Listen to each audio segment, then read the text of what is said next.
اعوذ باللہ من الشیطان الرجیم بسم اللہ الرحمن الرحیم۔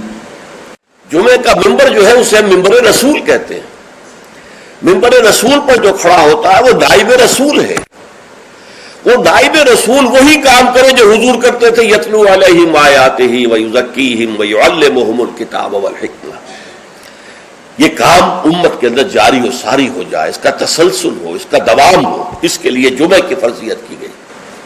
نظام جمعہ، اہمیت جمعہ، حکم جمعہ، حکمت جمعہ، مقصد جمعہ۔ چونکہ حضور کا سارا طرز عمل جو ہے اور آپ کا اعلیٰ انقلاب جو ہے وہ قرآن مجید ہے، اور آپ کا سارا عمل اس کے گرد گھوم رہا ہے۔ دعوت و تربیت و تزکیہ کا سارا نظام قرآن کے گرد ہے۔ هو الذی بعث فی الامیین رسولا منہم یتلو علیہم آیاتہ ویزکیہم ویعلمہم الکتاب والحکمہ۔ تو اس کتاب کی تعلیم کو مسلسل امت میں جاری رکھنا تاکہ وہ تعلیم جو ہے عام ہوتی رہے، پھیلتی رہے، اس کو تازہ کیا جاتا رہے، اس کے لیے نظام جمعہ تجویز کیا گیا، ہفتے وار اجتماع۔ اب اس کو نوٹ کر لیجئے کہ نہ تو وہاں پریس تھا کہ کتابیں ہوں، رسالے ہوں، اخبار ہوں،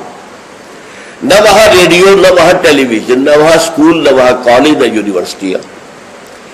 تو تعلیم کا نظام کیا تھا؟ اچھا، تعلیم ایک تو ہوتی ہے بچوں کی تعلیم، اس کا تو بہت آسان کام ہوتا ہے، لیکن تعلیم بالغہ، انقلاب جو ہے وہ در حقیقت زیادہ تعلیم بالغہ پر زور دیتا ہے۔ ایک جو بھی انقلابی جو رہنما ہے، لیڈر ہے، وہ سب سے پہلے اپنے زمانے کے ایڈلٹس کو مخاطب کرتا ہے، ان کو تعلیم دیتا ہے، ان کے ذہنوں کا تزکیہ کرتا ہے، ان کے ذہنوں میں اپنا انقلابی فکر بٹھاتا ہے، جاگزین کرتا ہے، پھر ان میں سے جو موٹیویٹ ہو جاتے ہیں اور جو رسپونڈ کرتے ہیں ان کو جمع کرتا ہے، منظم کرتا ہے، طاقت بناتا ہے۔ تو ان ایڈلٹس کو مخاطب کرنا اور ان کی تعلیم، ان کا ذہن بنانا، ان کے اندر اس انقلابی فکر کو ان کے ذہنوں میں، دلوں میں اتار دینا، جاگزین کر دینا، یہ ہے وہ مقصد کہ جو نظام جمعہ کے ذریعے سے امت میں اس کو ایک دوام دے دیا گیا۔ اس میں اب جو نوٹ کرنے کی بات ہے وہ یہ ہے، جمعے کو جمعہ بنانے والی شے خطبہ جمعہ ہے۔ نماز تو ظہر کی نماز کا قائم مقام جمعہ ہے نا، ظہر کے 4 فرض ہیں اور جمعے کے 2 ہیں، تو نماز اصل شے نہیں ہے، اصل شے جو ہے خطبہ جمعہ ہے، جس نے کہ جمعے کو اہمیت دی۔ اس لیے کہ خطبے میں تعلیم ہوتی ہے، تلقین ہوتی ہے، جسے میں نے کہا اصل جو مقصد ہے یہ ہفتے وار اجتماع ہے۔ اس ہفتے وار اجتماع میں تازہ کرنا ہے اپنے نظریے کو، اپنے خیالات کو، اپنے نظریات کو، اپنے عقائد کو تازہ کرنا ہے، اسے پانی دینا ہے، سینچنا ہے، اور یہ کام در حقیقت خطبے کا ہے۔ ہمیشہ سے جمعہ ہی کا دن جو ہے وہ در حقیقت مقدس دن ہے، اور جمعہ ہی کا دن ہے کہ جو ابتدائے آفرینش سے چلا آ رہا ہے اس کام کے لیے۔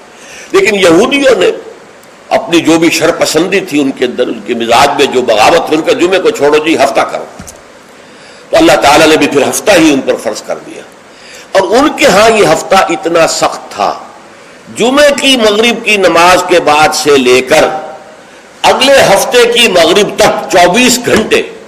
کوئی کاروبار دنیاوی مطلقاً حرام تھا۔ آج بھی امریکہ کے اندر جو لوگ رہتے ہیں، جو کہ پریکٹسنگ جیوز ہیں، جن کے وہ لمبے لمبے بال ہوتے ہیں، ادھر زلفیں ہوتی ہیں، اور انہوں نے لمبے لمبے کوٹ سے رنگ کے پہنے ہوتے ہیں، اور فیلٹ ہیٹ ہوتا ہے ان کا خاص طرز کا سیاہ رنگ کا، یہ جو پریکٹسنگ یہودی ہیں، آرتھوڈاکس یہودی ان کو کہتے ہیں، یہ جمعے کی شام سے اپنے ٹیلی فون کنیکشن بند کر دیتے ہیں، کوئی گفتگو نہیں، ان کے تمام دفاتر بند، گھروں پر بھی کوئی ٹیلی فون نہیں دیں گے، وہ سب بند، اور اس کے بعد ان کا پورا دن گزرتا ہے۔ لیکن وہاں فرق یہ ہے کہ وہاں کوئی جماعت کا اہتمام نہیں تھا، اپنے اپنے طور پر اللہ کو یاد کرو، تورات پڑھتے رہو، جو بھی ان کی ہر شکل تھی نماز کی اس میں وقت گزارو، دنیاوی کاروبار جو ہے وہ کوئی نہیں ہوگا۔ اس کے بعد عیسائیوں کا معاملہ آیا، انہوں نے ایک اور آگے قدم بڑھایا، اور ہفتے کو ترک کر کے اپنے آپ کو یہود سے ممیز کرنے کے لیے اتوار قرار دے لیا۔ اتوار کی صبح کو ان کا ایک خاص عبادت کا دن ہے، اور اس میں واقعہ یہ ہے کہ جو بھی کوئی پریکٹسنگ یا کوئی تھوڑا بہت مذہبی مزاج رکھنے والے عیسائی ہیں، وہ اتوار کے روز نہا دھو کر، کپڑے بدل کر، اچھے انداز میں اپنی فیملیز کے ساتھ، بچوں کو ساتھ لے کر وہ چرچ جاتے۔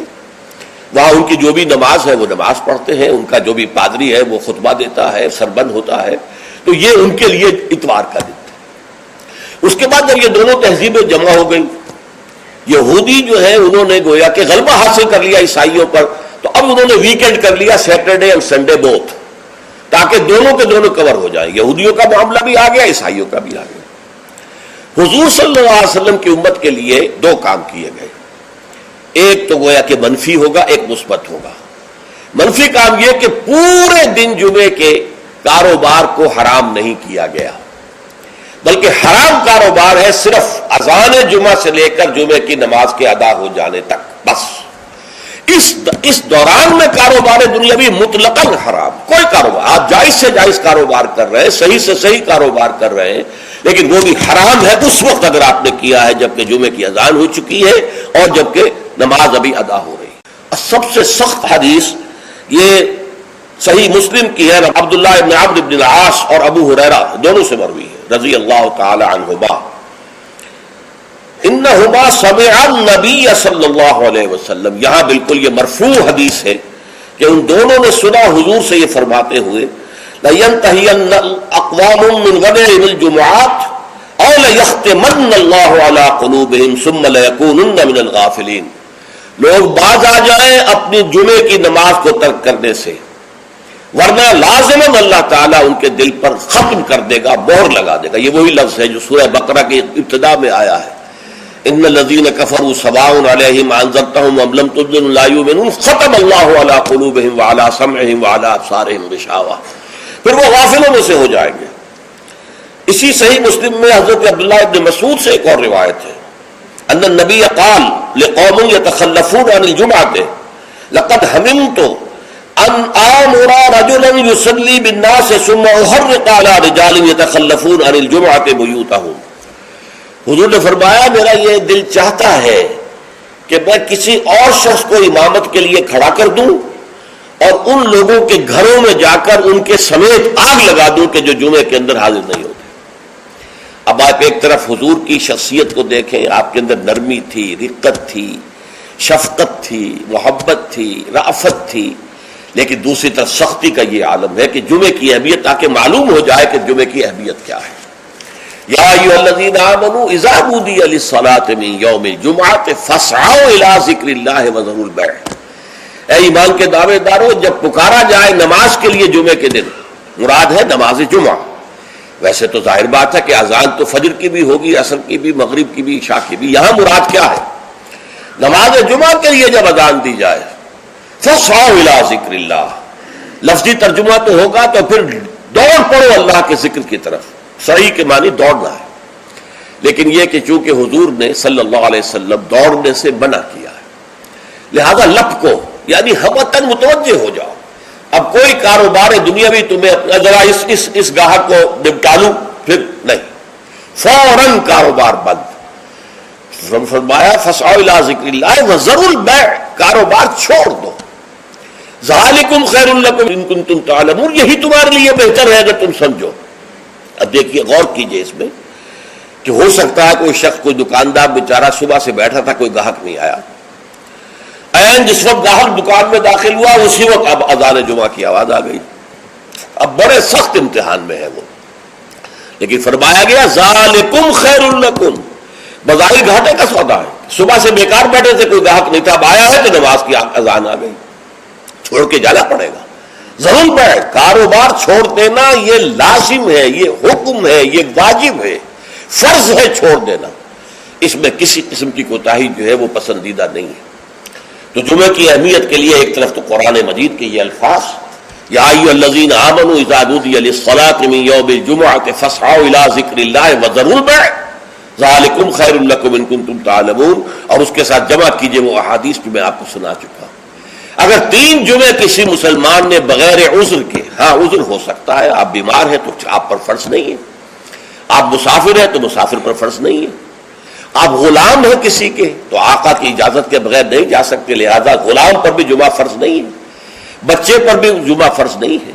خواتین پر جمعہ فرض نہیں ہے، وہ اپنی ظہر کی نماز اپنے گھروں میں ادا کریں، جمعہ کی فرضیت نہیں ہے۔ لیکن جس پر جمعہ فرض ہے اور پھر وہ صرف تہاوناً، کسل مندی